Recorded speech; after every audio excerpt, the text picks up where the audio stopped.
გამარჯობათ მეგობრებო, მოგესალმებით და დღეს მინდა ვისაუბრო გიორგი ბარამიძის მიერ გაკეთებულ მოღალატეობრივ განცხადებაზე, რომელიც პირდაპირ საქართველოსთვის ზურგში დანიშჩაცემის ტოლფასია. გიორგი ბარამიძემ ხვიჩიასთან პოდკასტში სტუმრობის დროს პირდაპირ განაცხადა, რომ აფხაზეთის ომის დროსო ქართველებს ტყვეები არ აგუყავდა, ქართველები აფხაზებს ხვრიტავდითო. აი ამ განცხადებაზე მოქვს საუბარი მეგობრებო, ერთად მოვისმინოთ და შემდეგ გავაგრძელებ. ტყვეებს და ჩვენ ტყვეები არ ყავდა. ჩვენებს ტყვეები არ აყავდათ. რატო? ხრეტდნენ. ჩვენები? ანუ რატომ იყო ეს აუცილებელი?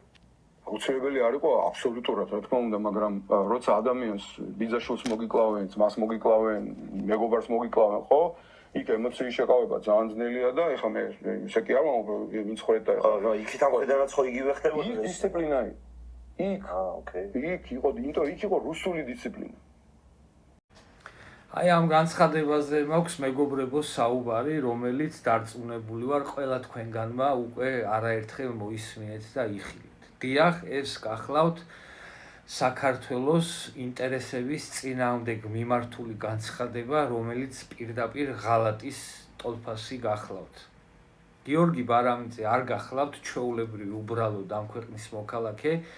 გიორგი ბარამიძე გახლავთ ადამიანი, რომელიც უშუალოდ ავად თუ კარგად, მგლურად თუ კურდღლის პოზიციიდან ეგ გასარკვევია, მაგრამ მონაწილეობას იღებდა აფხაზეთის კონფლიქტის დროს. შესაბამისად, გიორგი ბარამიძის მიერ გაკეთებულ განცხადებას უფრო დიდი ყურადღება მიექცევა და მეტად მნიშვნელობას მიანიჭებენ, ვიდრე ვიღაცა რიგითი ადამიანის მიერ გაკეთებულ განცხადებას და გარდა იმისა, რომ ბარამიძე უშუალოდ მონაწილეობდა ქართულ-აფხაზურ კონფლიქტში, გარდა ამისა, ბარამიძე გახლავთ პოლიტიკოსი, ის გახლავთ ადამიანი, პოლიტიკოსი, რომელსაც ნაციონალური მოძრაობის რეჟიმის დროს ეკავა მაღალი თანამდებობები საქართველოს სახელმწიფოში.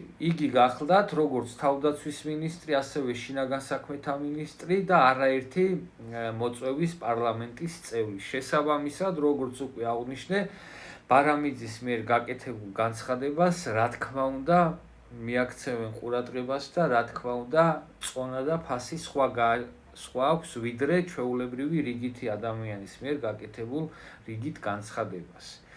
ამ განცხადებით, რა თქმა უნდა დაინტერესდნენ საქართველოს შესაბამისი ორგანოები, უნდა დაუძახონ ბარამიძეს და უნდა მოთხოვონ ფაქტები, მტკიცებულებები აი ამ განცხადების დამადასტურებელი, რასაც იგი აკეთებს. თუ ბარამიძე წარმოადგენს მტკიცებულებებს იმისა, რომ ქართველები აფხაზეთში აფხაზებს უბრალოდ ხვრიტავდნენ და ტყვეებად არ აყავდათ, უნდა დადგეს იმ ადამიანების პასუხისმგებლობა, ვინც ამ სისასტიკეს ჩადიოდა. ხოლო თუ ბარამიძე ამის მტკიცებულებებს ვერ წარმოადგენს, ასეთ შემთხვევაში უნდა დადგეს გიორგი ბარამიძის პასუხისმგებლობის საკითხი და აქ აუცილებელი არ არის, რომ სისხლის სამართლის წესით დადგეს ბარამიძის პასუხისმგებლობის საკითხი. აქ შესაძლებელია, რომ უბრალოდ მორალური პასუხისმგებლობა დაეკისროს ბარამიძეს და უბრალოდ აეკრძალოს პოლიტიკური საქმიანობა საქართველოში. პრინციპში, ნაციონალური მოძრაობის წარმომადგენლის მხრიდან მორიგი მოღალატეობრივი განცხადება გასაკვირი არ უნდა ყოფილიყო მას შემდეგ, რაც ნაციონალური მოძრაობის წარმომადგენლებმა 2008 წლის აგვისტოს ომის შემდეგ დაახლოებით 2 თვის გასვლიდან ევროსაბჭოს აი ამ რეზოლუციას მოაწერეს ხელი, სადაც აი ასეთი რაღაცები ეწერა საქართველოზე. ეს გახლავთ მეგობრებო, ევროსაბჭოს რეზოლუციის 1633 რეზოლუციის მე-5 პუნქტი, სადაც ასეთი რაღაც წერია საქართველოზე. თუმცა 2008 წლის 7 აგვისტოს ქართული სამხედრო ძალების მიერ ცხინვალის გაფრთხილების გარეშე დაბომბვამ ესკალაცია ახალ დონეზე გადაიყვანა, კერძოდ ღია და სრულმასშტაბიანი ომის დონეზე. მძიმე შეიარაღებისა და კასეტური საბრძოლო მასალის გამოყენება, რაც მშვიდობიანი მოსახლეობისთვის სერიოზულ საფრთხეს ქმნიდა, წარმოადგენდა საქართველოს მხრიდან შეიარაღებული ძალის არაპროპორციულ გამოყენებას. გესმით ხო რაზეა საუბარი, მეგობრებო? მიუხედავად იმისა, რომ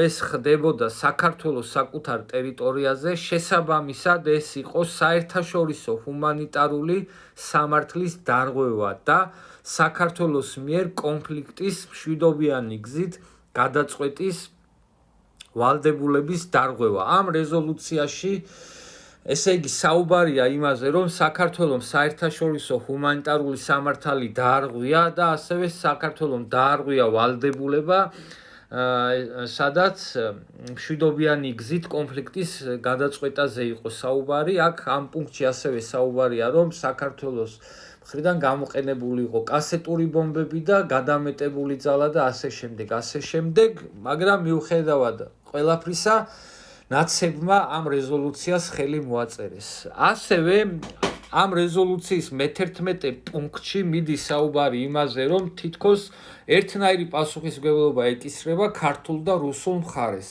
ეხლა წავიკითხავ რა წერია მე-11 პუნქტში ამასთან დაკავშირებით, მეგობრებო.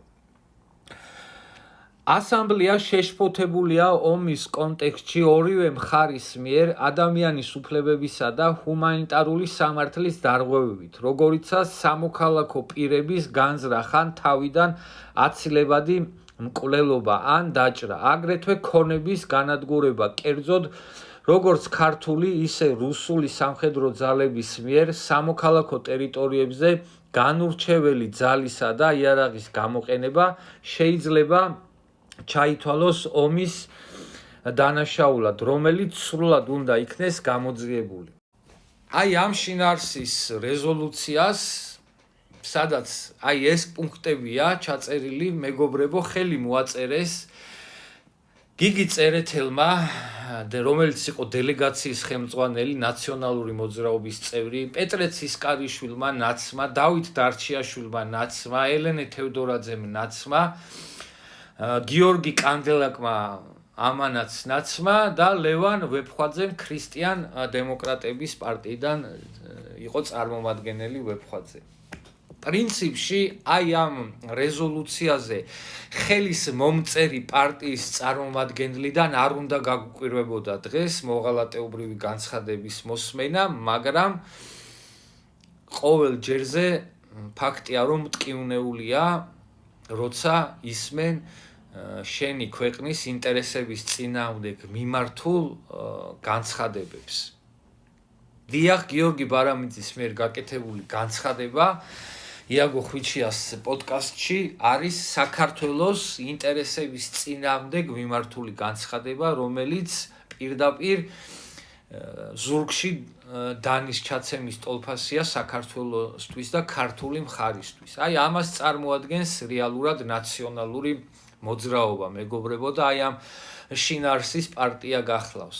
ეხლა აქვე მინდა მივმართო იმ ადამიანებს, რომლებიც აი რაღაცა უწყვეტი პროტესტის რეჟიმში ზევით ქვევით რო დაბოდიალობენ და რაღაცა უზრდელობენ პირდაპირ და რაღაც ბანერებით რო დადიან, ეს ადამიანები თუ მართლა პატრიოტები არიან და მართლა ამ ქვეყნისთვის გული შეტკივათ, რატომ არ გამოვიდნენ დღეს ბანერებით, სადაც იქნებოდა დაწერილი, რომ ბარამიძე შეესეთო და ესეთო, რატომ კადრულობ ამას, რომ ბარამიძის განცხადება მიუღებელია აი ამ პატრიოტებისთვის, რატო არ მოაწყეს ასეთი მსვლელობა, თუ ეს ადამიანები ჭეშმარიტად ამ ქვეყნის ინტერესებისთვის დაბოდიალობენ ზევით ქვევით, მაგრამ არა, ბარამიძეს და აი ამ ვითომ პატრიოტებს ერთი პატრონი ყავთ და ერთი ტექსტებით და ერთი მარშრუტებით მოძრაობენ ეს ადამიანები და შესაბამისად იმიტომ ვერ ვიხილეთ პროტესტი აი ამ ვითომ პატრიოტების მხრიდან